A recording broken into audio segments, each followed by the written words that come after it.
প্রিয় ষাটলিপি শিক্ষার্থীবৃন্দ, আজ তোমাদেরকে আমি লেসন 17 প্র্যাকটিস করাবো। কিভাবে লেসন 17 শব্দগুলি তৈরি করা যায় তা তোমাদেরকে দেখাবো। লেসন 17তে একটা শব্দ আছে মন বা নম। কোনো শব্দের সাথে যদি ম যোগ ন হয় তাহলে ম এবং নকে একটু বড় করে লিখতে হয়। তেমনি ন যোগ ম এটা যদি আসে তাহলে ন আর মকে একটু বড় করে লিখতে হয়। তার মানে হচ্ছে নম বা মন একই কথা, মন নম একই কথা। ঠিক তেমনি ইংরেজিতে ম্যাম, মাম, ম্যান, ম্যাম, নাম, ন্যাম থাকলেও আমরা এই মন নামকে একত্রিত করে লিখব। যেমন শব্দ তৈরি করে দেখাই। এটা হচ্ছে মন আর ন একসাথে, কিন্তু এটা পরে সুগার পু, এটা পত, তাহলে কি হলো মনোপুত। তারপরে একটা শব্দ আছে মনোযোগ, মন দিয়া যোগ দিয়ে আমরা এইরকম যোগ চিহ্ন দিই তাহলে মনোযোগ হবে।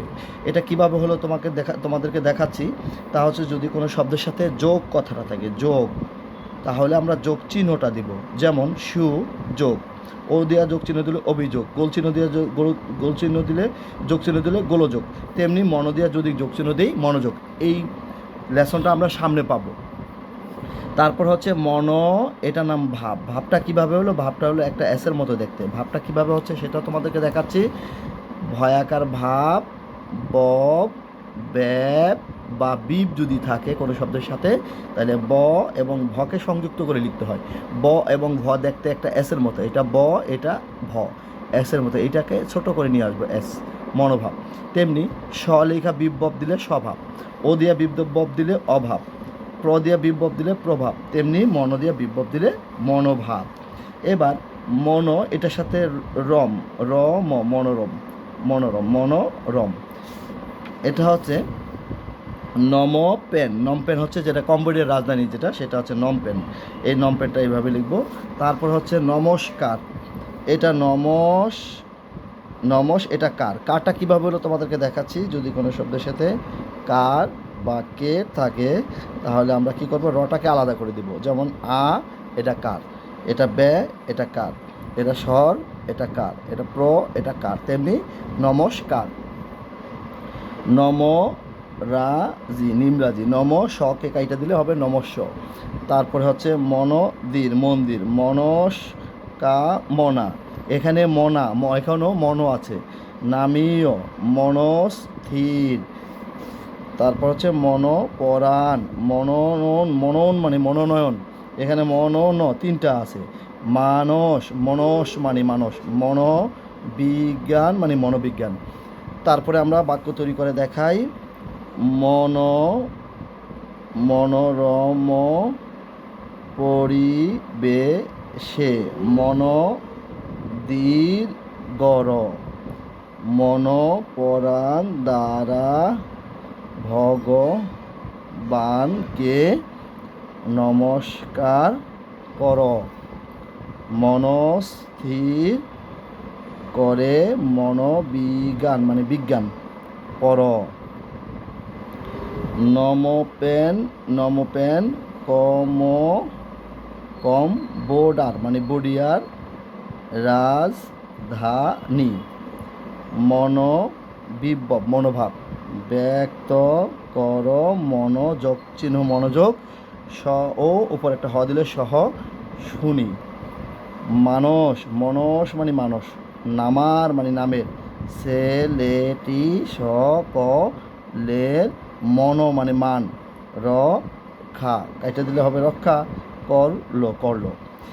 এবার আমরা ইংরেজি শব্দ তৈরি করে দেখাবো। আর ইংরেজি শব্দ ওই যে একটু আগে বললাম, নাম ম্যাম, নাম থাকলে মনকে সংযুক্ত করে লিখতে হবে। তারপরে মানি, যেটা মানি সেটাই মেনি, একই কথা, মানি মেনি। মনোজার, ম্যানেজার, মেমো, মনোটল মানে মেন্টাল।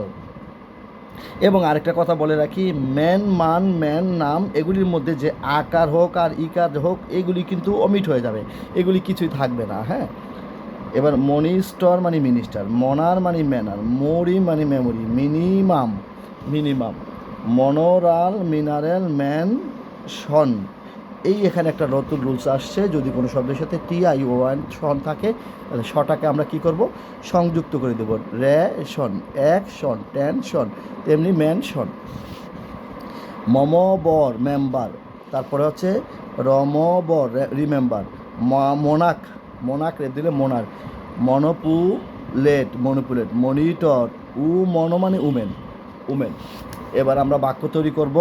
হি ইজ এ মনোজার মানে manager of our hostel. Hostel ফোটা দিলে কী হবে, হোস্টেল। হি মনোটান্স মানে মেনটেন্স এ লার্জ, রেপ দিলে লার্জ, ফ্যামিলি, লার্জ ফ্যামিলি, হি ফ্যামিলি। তারপরে মানি ইজ সুইট, সুইটটা কীভাবে, সুইট, সুইট থতে দেন, আমরা ফার্স্ট লেসনে শিখেছি। আনি ফোটা দিলে হবে হানি। তারপর হচ্ছে হি হ্যাজ, এজের ফোটা দিলে হ্যাজ, নতে নট, পথে পুট। এগুলি কিন্তু আমরা সেই ব্রিফ শব্দ হিসেবে শিখেছি প্রথম ফার্স্ট লেসনে। He has not put the number, number number on the, একসাথে। অফিস, মেমো, মোমো মানে মেমো, মানি মমো বরস মেম্বার্স অফ আওয়ার, এটা অফ, এটা our. Call club, club. Have the minimum, মরি মানে হচ্ছে মেমোরি। তারপরে দেয়ার, এই আর একসাথে লিখলাম, দেয়ার আর সো মনি মানে মেনি, এলি এইটার নাম ম্যান্ট, যদি কোনো শব্দের সাথে ম্যান্ট শব্দটা থাকে, ম্যান্ট, এটা হচ্ছে সাফিক্স হিসেবে ম্যান্ট থাকে, তাহলে মটাকে বিচ্ছিন্ন করে দিব। যেমন এলিমেন্ট, টুর্নামেন্ট, পার্লামেন্ট, তেমনি এলিমেন্ট, এটার সাথে এই এস থাকার কারণে এলিমেন্টস। ইন দ্য, না এটা শুধু ইন মিলক, মিল্ক। ফর নিউটরাস মানে নিউট্রিশন, এই যে এখানে মানে শন, নিউট্রিশন। তো প্রিয় শিক্ষার্থীবৃন্দ, লেসন 7টা আমরা তোমাদেরকে দেখালাম, এবং এইটা তোমরা বারবার একই শব্দ খাতায় লিখবে এবং প্র্যাকটিস করবে এবং মনে মনে বলবে। তো আজকে এই পর্যন্তই, ধন্যবাদ সকলকে।